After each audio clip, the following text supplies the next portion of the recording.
और ये दबाओगे तो पास हो जाएगा।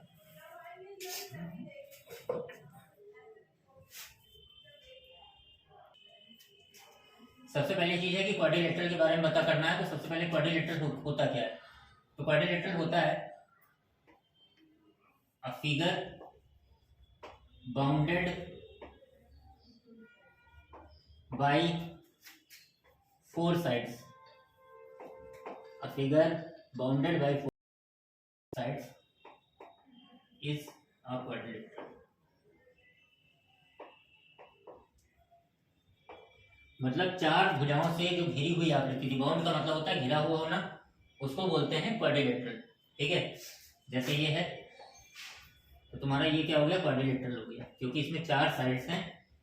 ठीक है, हमने ये बनाया 1 साइड, 2 साइड, 3 साइड और ये बना दिया 4 साइड इसमें भी है, लेकिन ये क्वाड्रिलेटरल नहीं है। क्यों नहीं है? क्योंकि ये चारों क्लोज नहीं है। ठीक है, बाउंड नहीं है। तो क्वाड्रिलेटरल होने के लिए जरूरी है कि जो चारों साइडें होती हैं वो तुम्हारी बाउंड होनी चाहिए, मतलब आपस में घिरी हुई होनी चाहिए। अगली चीज कि जो क्वाड्रिलेटरल होता है उसके सारे जो इंटीरियर एंगल होते हैं, जैसे ये एंगल ए, डी और ये सी और ये बी, इनका जो सम होता है ये हमेशा 360 डिग्री होता है। मतलब angle A plus angle B plus angle C plus angle D. क्या हो बेटा, समझ में आ रहा? दिख रहा है? ठीक, angle A plus angle B plus angle C plus angle D equal to 360 degree. ये प्रॉपर्टी है क्वाड्रिलेटरल में। ठीक, अब क्वाड्रिलेटरल के अंदर बेसिकली 5 टाइप्स के जो है तुम्हारे क्वाड्रिलेटरल होते हैं। सबसे पहला होता है तुम्हारा पैरेललोग्राम।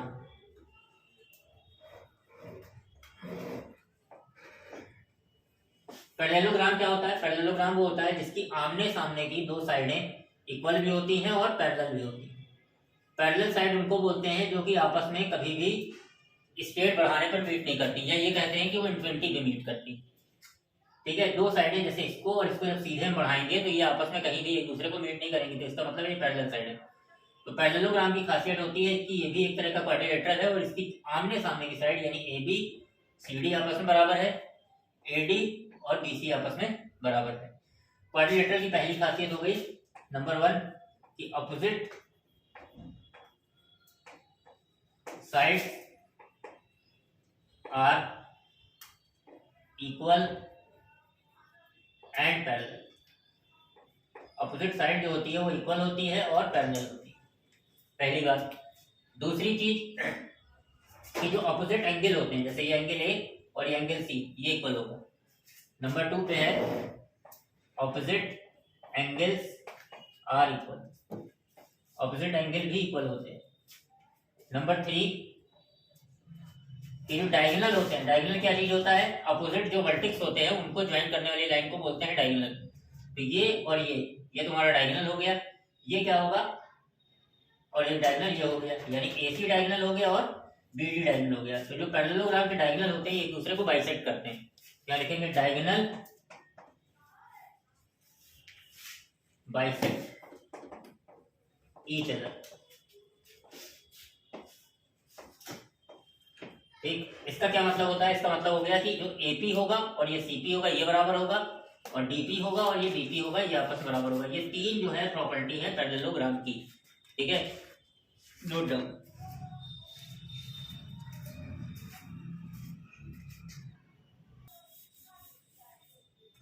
पैरेललोग्राम के बाद अगला आता है तुम्हारा रेक्टेंगल। इस तरह से बनता है रेक्टेंगल। ये हो गया ABCD। अब रेक्टेंगल में क्या होता है? रेक्टेंगल में भी आमने सामने की साइड इक्वल होती है। Opposite side of rectangles are equal, मतलब AB और CD इक्वल है, AD और BC इक्वल है। ठीक है, दूसरी खासियत क्या है इसकी होती है कि इसके सारे इंटीरियर एंगल जो होते हैं वो 90 डिग्री होते हैं, ये और ये। पैरेललोग्राम में क्या था कि जो इंटीरियर एंगल है वो 90, अपोजिट साइड तो पैरेललोग्राम में भी इक्वल थी, अपोजिट साइड पैरेललोग्राम में भी इक्वल थी, AB और CD इक्वल था, AD और BC इक्वल था। लेकिन इन दोनों में सिर्फ बेसिकली ये डिफरेंस है कि इसके सारे अंदर के इंटीरियर एंगल 90 होते हैं लेकिन उसके नहीं होते। ठीक है, तो क्या होगा, रेक्टेंगल क्या होता है, जिसकी अपोजिट साइड इक्वल होती है और all interior angles are 90 degree. और दूसरी सबसे बढ़िया खासियत इसकी होती है कि diagonal of rectangles are equal, कि जो इसके डायगोनल होते हैं वो इक्वल होते हैं। यानी पहले प्रॉपर्टी इसकी होती है ऑपोजिट साइड्स आर इक्वल, दूसरी होती है ऑल आई का मतलब है इंटीरियर, और इंटीरियर एंगल आर 90 डिग्री। और तीसरी जो खासियत इसकी होती है कि डायगोनल्स आर इक्वल, डायगोनल्स जो होते हैं इसके इक्वल होते हैं, डायगोनल्स आर इक्वल। ठीक है बेटा। इसके बाद इधर देखो,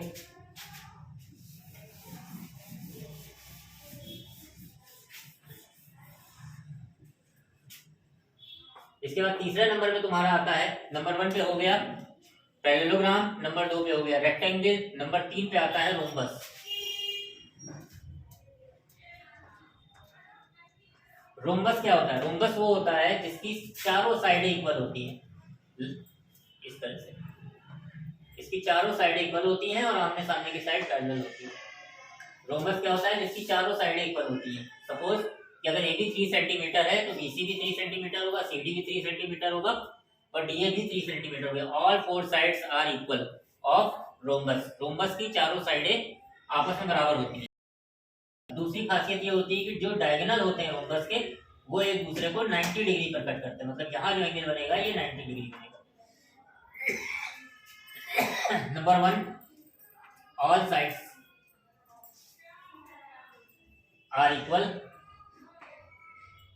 और दूसरा diagonals cuts at 90 degree. Diagonal जो है कट करते हैं। ठीक है बेटा, उतार लीजिए। नंबर 4,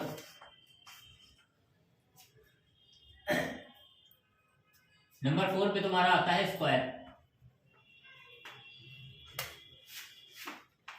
स्क्वायर में क्या होता है, स्क्वायर की भी सेम वही प्रॉपर्टी है जो भी आपने रोम्बस की पढ़ी थी, all 4 sides of squares are equal. तो डिफरेंस क्या है दोनों के अंदर, डिफरेंस दोनों के अंदर ये है कि इसके इंटीरियर एंगल सारे 90 डिग्री होते हैं लेकिन रोम्बस के नहीं होते, मतलब all interior angles are 90 degree. ठीक है, तो number 1, all sides are equal, all sides are equal, पहली चीज। दूसरा, all interior angles are 90 degree. हाँ,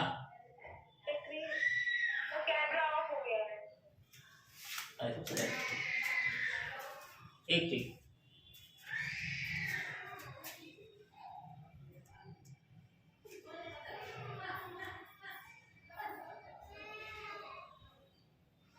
आ रहा कैमरा, ठीक ठीक। नंबर 1 पे हमने यहाँ पे लिखा, नंबर 4 पे स्क्वायर। स्क्वायर की ये खासियत होती है कि इसकी चारों साइडें जो है आपस बराबर होती है, ऑल 4 साइड्स आर इक्वल। दूसरी बात कि सारे जो इंटीरियर एंगल होते हैं ये 90 डिग्री होते हैं। और तीसरी एक चीज और इसके अंदर लिखेंगे कि diagonal of square, diagonal of square is, ये होता है √2 इंटू साइड। मतलब अगर स्क्वायर की साइड 4 दी हुई है तो हम इसका डायरेक्ट डायगोनल बता देंगे कि 4√2 होगा। स्क्वायर की साइड अगर 100 दी है तो स्क्वायर का डायगोनल होगा 100√2। ठीक है,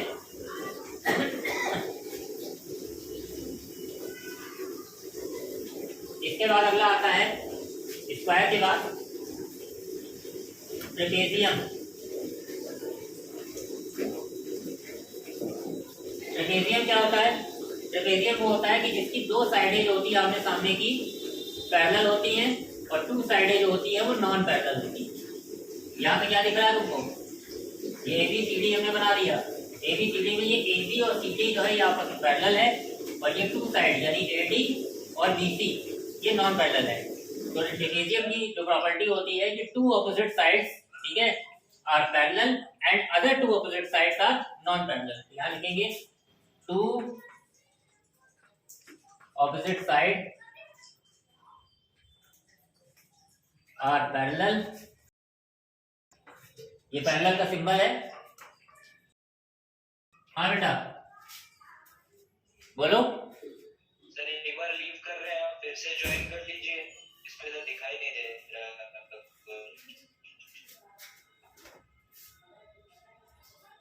मुझको नहीं दिखाई, मुझे दिक्कत आ रही है अपने को। तो आता है स्क्रीन तो ऑप्शन आता है एडमिन का।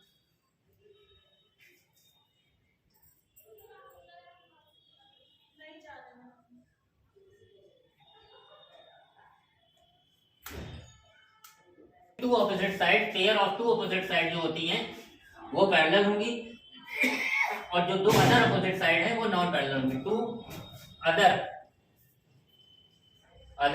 Opposite side are non parallel. ये दो जो ऑपोजिट साइड है ये नॉन पैरेलल होंगी, और ये दो ऑपोजिट साइड जो है ये पैरेलल होंगी। ठीक है बेटा, ये होता है ट्रेपेजियम, बता लीजिए। इसके बाद आखिरी होता है काइट।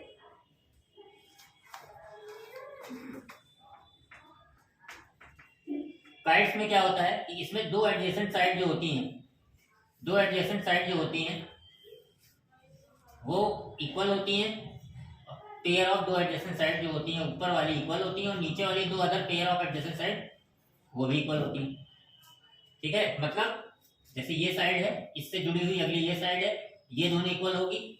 ये साइड है, इससे जुड़ी हुई अगली ये साइड है, ये इक्वल होगी। तो ऐसे फिगर को बोलते हैं काइट, जहां पे pair of adjacent sides are equal. ठीक है, pair of adjacent sides are equal.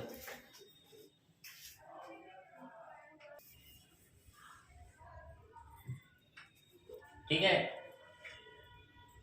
अब सबसे पहले हम थ्योरम यहां करने जा रहे हैं। थ्योरम नंबर 1,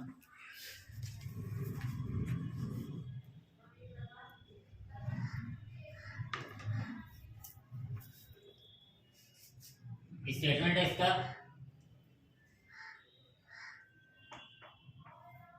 स्टेटमेंट ये है कि डायगोनल, या पहले ये लिख लो, ऑपोजिट एंगल्स ऑफ, ये पैरेललोग्राम का सिंबल होता है बेटा, पैरेलल लाइन बना के ऊपर जीएम लिखते हैं। Opposite angles of parallelogram are equal. Parallelogram के जो ऑपोजिट एंगल हैं वो इक्वल होते हैं। ठीक है, तो इसको कैसे करना है? सबसे पहले हम एक पैरेललोग्राम बना लेंगे। ये बनाया, ये मैंने डायगोनल बना दी, नाम दे दिए ए बी सी डी। हमको दिखाना है कि जो ऑपोजिट एंगल, मतलब ये एंगल और ये एंगल इक्वल होगा, और ये एंगल और ये एंगल इक्वल होगा। तो हम केवल इसको इक्वल दिखा देंगे, बस सिमिलरली कर देंगे कि ये बराबर होगा। तो सबसे पहले यहाँ क्या लिखेंगे? सबसे पहले लिखेंगे गिवन। तो गिवन क्या है? गिवन है कि A B C D is parallelogram. A B C D एक पैरेललोग्राम है। ठीक, इसके बाद टू प्रूव, हमको प्रूव क्या करना है? प्रूव हमको ये करना है कि angle A equal to angle C और angle B equal to angle D. Construction अपनी तरफ से हमको क्या करना है? कंस्ट्रक्शन करना है। कंस्ट्रक्शन क्या करेंगे हम? ज्वाइन कर देंगे बी और डी को, ज्वाइन बी डी। अब देखो ये दो अलग अलग ट्रायंगल बन गए। Proof, triangle A B D and triangle B C D. ठीक, सब लोगों ने कांग्रुएंट ट्रायंगल पढ़ा है। तो देखो ये दोनों ट्रायंगल को देखो, ये वाली साइड इस वाली साइड के बराबर होगी क्योंकि ये पैरेललोग्राम की प्रॉपर्टी है। ये वाली साइड इस वाली साइड के बराबर होगी, ये भी पैरेललोग्राम की प्रॉपर्टी है। और ये दोनों, ये जो बीडी है, ये दोनों में कॉमन है। क्या बेटा? क्या नहीं दिख रहा? बोर्ड पे नहीं दिख रहा? अच्छा रुको रुको, सीधा लिखेंगे तो दिखेगा, लिख दिए। प्रूफ लिखा है कि हमको प्रूफ करना है कि एबीडी और बीसीडी जो है वो तुम्हारा क्या है, इसके अंदर हम लेंगे।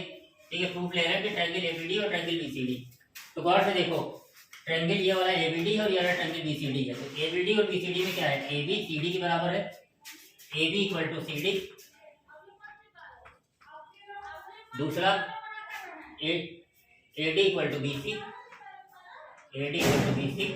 और तीसरा बीडी इक्वल टू डीए। ठीक है, ये होता है opposite side of parallelogram, opposite side of parallelogram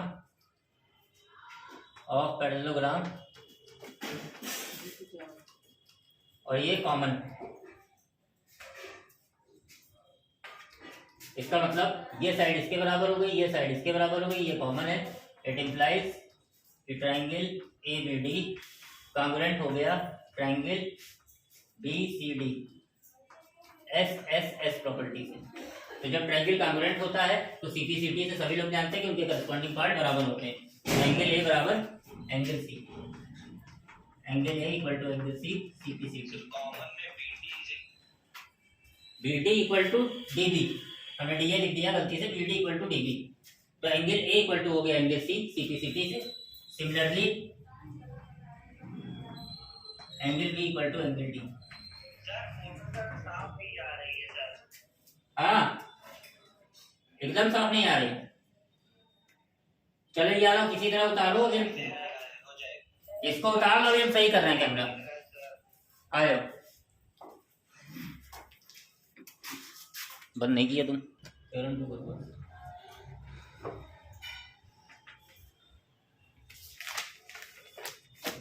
theorem 2 है diagonal of parallelograms bisect each other, bisect each other. ये हमने पैरेललोग्राम बनाया ए बी सी डी, ये इसका डायगोनल है। हमने माना कि एक दूसरे को पी पर कट करता है, तो हमको दिखाना है कि पैरेललोग्राम का जो डायगोनल होता है वो बाइसेक्ट करता है। मतलब ये दिखाना है कि डीपी और पीडी आपस में बराबर है। ठीक है बेटा, तो इसके लिए क्या करोगे, मान लो हमने ये दोनों ट्रायंगल ले लिए, ये वाले और ये वाले। तो ये दोनों ट्रायंगल लेंगे तो हम इसके अंदर क्या प्रूफ कर पाएंगे, इसके अंदर हम ये साइड और ये साइड तो बराबर दिखा नहीं सकते क्योंकि रोम्बस तो है नहीं। तो हमको ऐसी दो साइडें लेना पड़ेगा जिसके अंदर ये वाली ट्रायंगल ले लें और ये वाला ट्रायंगल ले लें। तो जब ये दोनों ट्रायंगल लेंगे तो इसके अंदर ये साइड और ये साइड आपस में बराबर होगी, क्योंकि हमने सबने पढ़ा है कि पैरेललोग्राम की अपोजिट साइड क्या होती है, अपोजिट साइड इक्वल होती है। उसके बाद ये वाला एंगल और ये वाला एंगल बराबर होगा। क्यों बराबर होगा, क्योंकि ये वर्टिकली अपोजिट एंगल है। इसके अलावा ये एंगल और ये एंगल बराबर होगा, क्यों, क्योंकि ये अल्टरनेट एंगल है। जब दो लाइनें पैरेलल होती है तो अल्टरनेट एंगल बराबर होता है। इसी तरह ये एंगल भी बराबर होगा। ठीक है, तो एंगल प्रॉपर्टी से ही हम इसको प्रूव कर सकते हैं। तो हम देखो क्या करते हैं, सबसे पहले हम यहाँ लिखेंगे कि प्रूफ क्या करना है। तो लिखेंगे टू प्रूव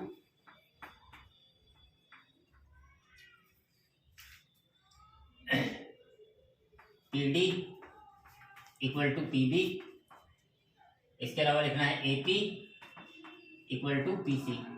ये प्रूफ करना है, ये साइड इसके बराबर है, ये साइड इसके बराबर है। इसके बाद प्रूफ में आ जाए, यहाँ कंस्ट्रक्शन कुछ नहीं करना है। तो प्रूफ में हम लोग सबसे पहले क्या लिखेंगे, ट्रायंगल ले लेंगे। इन triangle D P C and triangle A P B, ये दोनों ट्रायंगल लिया, ये वाला ट्रायंगल और ये वाला ट्रायंगल। इसको हमने नाम दे दिया, ये एंगल 1 है, इसको नाम दे दिया एंगल 3, इसको नाम दे दिया एंगल 2, इसको नाम दे दिया एंगल 4। तो हम कहेंगे कि एंगल 1 जो है एंगल 2 के बराबर है, एंगल 1 इक्वल टू एंगल 2, फिर एंगल 3 इक्वल टू बराबर हो गया एंगल 4। क्यों बराबर है, क्योंकि ये अल्टरनेट एंगल है। और अल्टरनेट एंगल क्यों है, क्योंकि ये दोनों साइड आपस में पैरेलल है। जब दो साइड आपस में ऐसे पैरेलल होती है तो ये और ये एंगल बराबर होते हैं, इनको अल्टरनेट एंगल कहते हैं। क्यों है अल्टरनेट एंगल, क्योंकि सी डी पैरेलल है ए बी के। और पैरेलल क्यों है, क्योंकि ये पैरेललोग्राम है। ठीक इसका मतलब जो दो एंगल आपस में बराबर हो जाते हैं तो ट्रायंगल डीपीसी कॉन्ग्रुएंट हो जाएगा ट्रायंगल एपीबी के एंगल एंगल प्रॉपर्टी से। और जब ट्रायंगल कॉन्ग्रुएंट हो जाता है तो बहुत सीधी सी बात होती है कि सीधी सीधी से उसके करस्पॉन्डिंग पार्ट इक्वल होते हैं, यानी पीसी बराबर एपी और डीपी बराबर पीबी सीपी सीपी। क्या लिख देंगे? So diagonal of parallelogram bisect each other.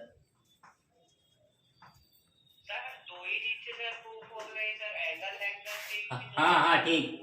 केवल जब किसी भी ट्रायंगल के दो एंगल करस्पॉन्डिंग बराबर हैं तो ये अंडरस्टूड होना चाहिए कि तीसरा एंगल अपने आप बराबर होगा, उसको लिखा नहीं जाता। जैसे एग्जाम्पल के लिए देखो, यहाँ जैसे हमने लिखा कि ये दो ट्रायंगल हमने बनाए, मान लो ये एंगल 30 डिग्री है, ये भी एंगल 30 डिग्री है, ये एंगल मान लो 60 डिग्री है, या मान लो कुछ और, मान लो ये 70 डिग्री है, ये 70 डिग्री है, तो कितना ये इसके बराबर हो गया, ये इसके बराबर हो गया, तो ये तीसरा एंगल ऑलरेडी आपस में बराबर होगा। होगा कि नहीं होगा भाई? 70-30-100, ये भी 70-30-100, तो ये भी 80, ये भी 80, इसलिए उसको नहीं लिखा जाता। समझ में आया? उतार लो।